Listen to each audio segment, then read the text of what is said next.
again. We're so glad that you're continuing with us on our journey. Our last chapter was about coming to Apizaco and how we got started in church planting, and how Apizaco was, or the state of Tlaxcala, was such difficult soil to sow the seed of the gospel in. And then one day in 1988, Bill came to me and he said, "Debbie, I need to go to Central America." And I said, "Central America?" I said, "Why? Do you feel a change coming?" And he said, "I don't know." And I said, "But there are many countries in Central America. Where are you going?" He said, "I don't know." I said, "Well, do you know anyone in Central America?" He said, "Not a soul. I don't know anyone." And so he called Kansas City. He talked to our pastor, Ernie Gruen, and Ernie put him in touch with a man that he knew who had done some ministry in Central America. And so Bill called him. He gave him a couple of contacts, one in Guatemala, one in Honduras, and Bill was able to arrange a trip. Mm-hmm. That was your first trip to Central, first of many trips, actually. Yes, it was. Mm-hmm. Yeah. So tell us what happened. Well, okay, in Honduras, the contact was a lady whose name was Elva Bautista. She had a Christian camp outside of Tegucigalpa, Honduras, mm-hmm. and she knew lots of people. I think because of her ministry and things like that, she knew a lot of people.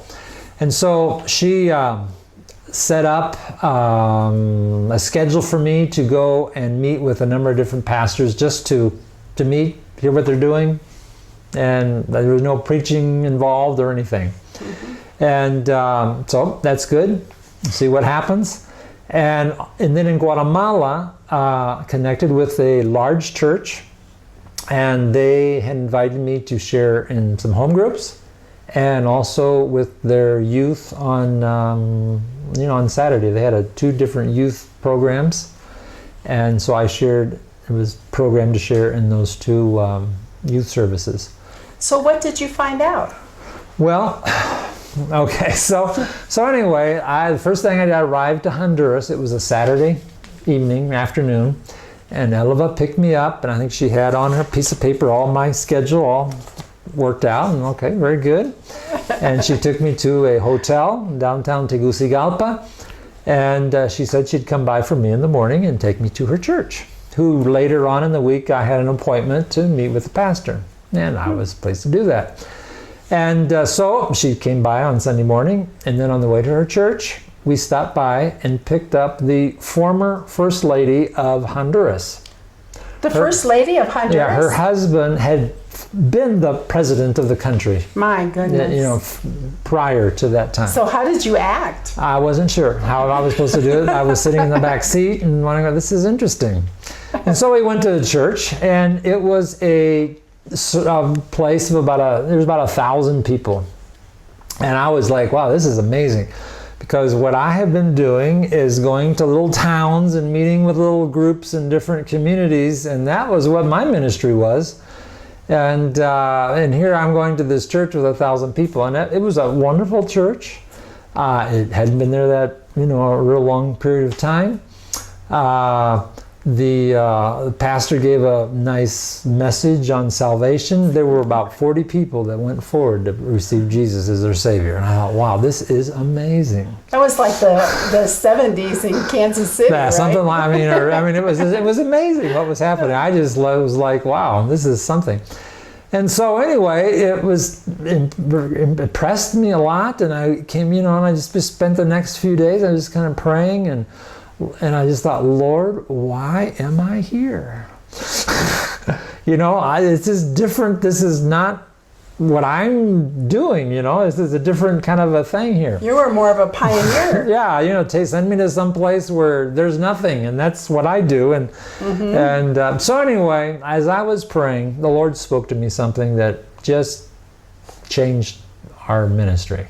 Mm-hmm. And of course it was a gradual change, but the word was this: it's time for the Latin American church to go to the nations.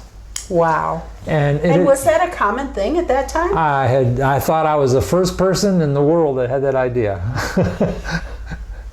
And it turned out that in 1987 was the first Comibam conference that took place in Brazil. And it was really, you could say, the kickoff of the missions movement. There had been missions things happening, people from Latin America, even from Mexico, going to the field, going to North Africa, and some different kinds of things like that. This conference in Brazil, there was a bunch of delegates from Mexico that went. I knew nothing about it in our Tlaxcala. But this was a year later, 1988, and I just felt like it was Lord saying, I want you a part of this movement. And what an honor. And so it was just a word of the Lord. I remember on this, as I was with Elva on several occasions through the week, I talked to her about, could we do a missions conference here in Honduras or something like that, and we started to organize one in the Christian camp that she had. Was she excited about that? I don't know. I think she saw it more of she has a camp and and like we do business? events. Yeah, kind of like that. You know what I mean? It's opportunity for the camp. But anyway, I think I can't remember how much time later, but we were able to do a conference there. But anyway, from there I went to Guatemala, and I was in the home groups, and I remember sharing testimony. But in the youth, it was a large church of probably 1,000 or probably 1,000 or more people, and I think it's grown quite a bit since. But they had on Saturday they had two, one like youth and older youth, different services, and they were pretty good sized groups of people in both of them. And I preached on the Great Commission. Wow! And I gave a calling for people to respond to the Great Commission. And did people respond? And people responded to it, And so anyway, that's how a shift became to come in our ministry from church planning to seeing people from Latin America going to the nations. How exciting! And so anyway, that's a pretty radical change, isn't it? To me, it was. And it was something like, could this possibly happen? Could this really be a reality? Or is it just some kind of a dream? Can Latin America do that? We had all kinds of mentalities about it. And and I was in Tlaxcala just working to get little farming community family people together, and so this is a whole different thing, going to the nations. Yeah. And so anyway, as a result of that, at least I began to take a number of trips a year to Central America, and probably mostly to Honduras. And we organized 2 missions conferences. And I invited some of my friends, people like Jeff Colleen, Sam Kane, Paul Kohler, Toby Spoon, who was a son of a pastor in Kansas City who had been missionaries in Guatemala, and they had came, and I think Tim Frazier even Tim came. And so anyway, we did some conference, but I was able to organize and preach in a bunch of different churches, particularly in Honduras. And I organized a little seminar on missions that I was able to present in several different locations. There was a couple, a family, Oscar and Miriam, who had a call to missions. I think in 1991 they went to Mali, Africa, where they had served for decades. And so anyway, I had opportunities. I went to El Salvador, I was in Guatemala, I was in Panama, and doing things with missions, promoting missions. There was a few conferences on missions that I participated in, and so anyway, that's how we got started. And through all this process, we began to realize, I think, and you shared with me, but people were responding to a call to missions. And it reminded me of Kansas City in the 70s, when we were going. So anyway. But how did you get started in Mexico? Well, for a number of years, I just focused on going to Central America. Also, during that time, there was a live missions conference in Guatemala that I attended, and there was a guy, a brother from Mexico. His name was Moises Lopez. He went to the conference as well, and I think that's where I met him. And he had been part of the Comibam movement. He went to the Comibam, and he had started an organization in Mexico that was called still is called Comimex, Cooperación Misionero de México, Comimex.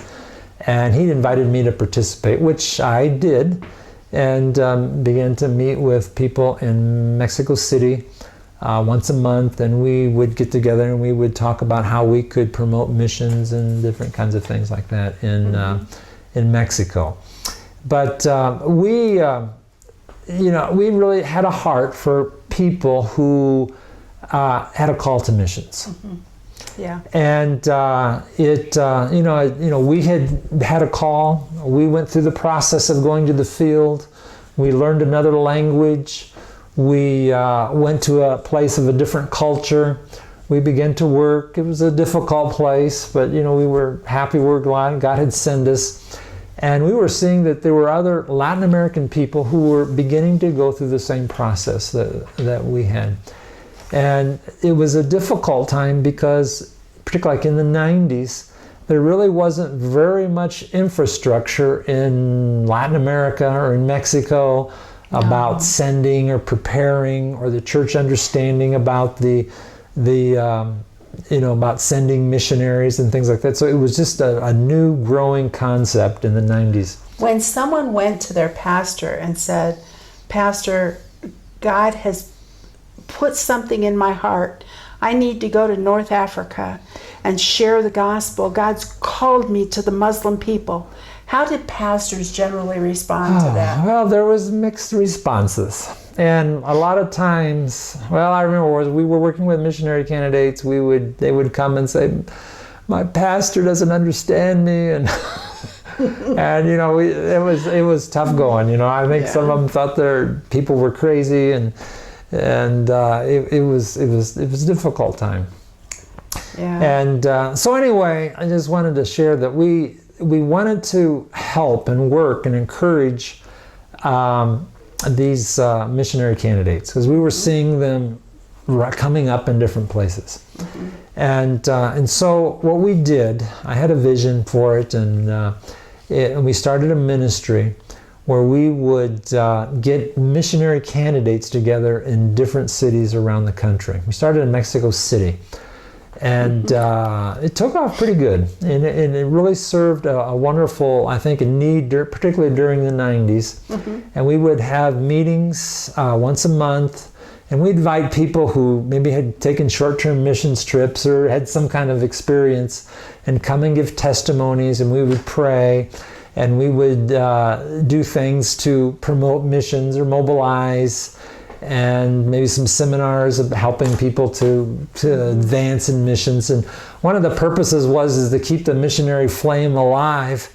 In one sense, maybe a little bit funny until we could figure out what to do with them, and or how they could go. And so anyway, this was kind of an exciting ministry, particularly in the 90s. There was maybe a dozen different groups that were started around Mexico and different cities, and we would send different speakers to go and to share with the people. Yeah. And we saw people go to the mission field out of the groups.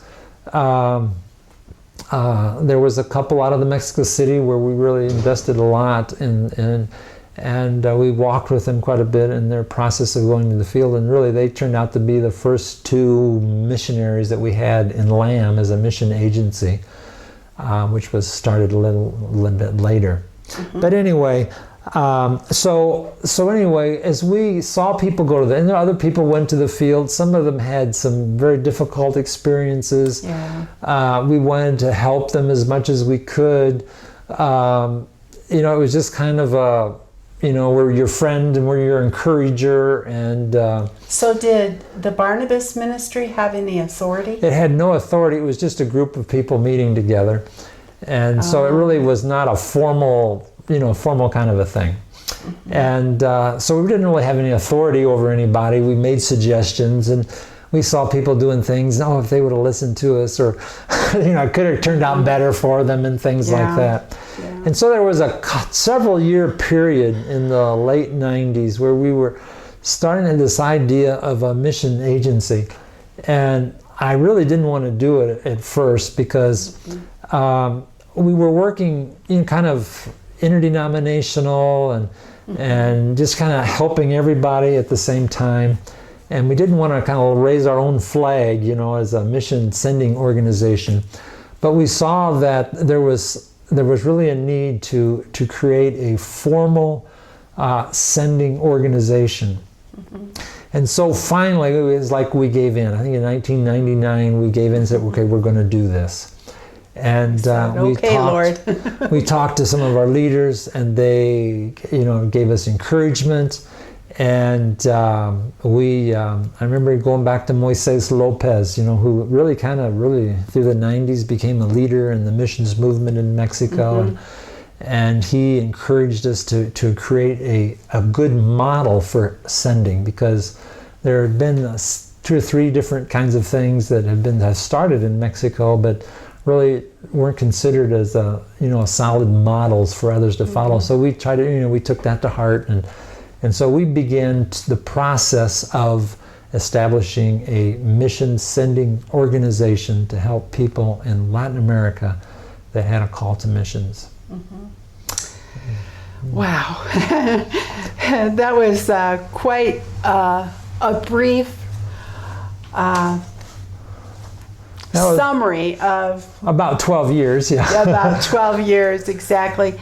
But I just wanted to say something that I say to all of our missionary candidates at the orientation when I tell this story, that remember, it started out with God just telling Bill, you need to go to Central America, which seemed like, why are we going to spend the time and the money and everything to go to, I don't know anyone there, I don't know why I'm going. I mean, this is silly, right? I remember saying, well, I thought Tlaxcala was the ends of the earth, and then after about 8 years, I discovered it wasn't as end as I thought, so I should go a little bit further. Yeah.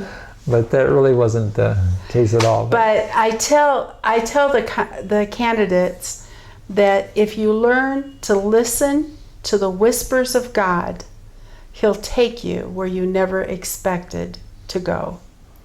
Okay? We came to Mexico as church planners, and we were faithful to that, to what we believed our calling was.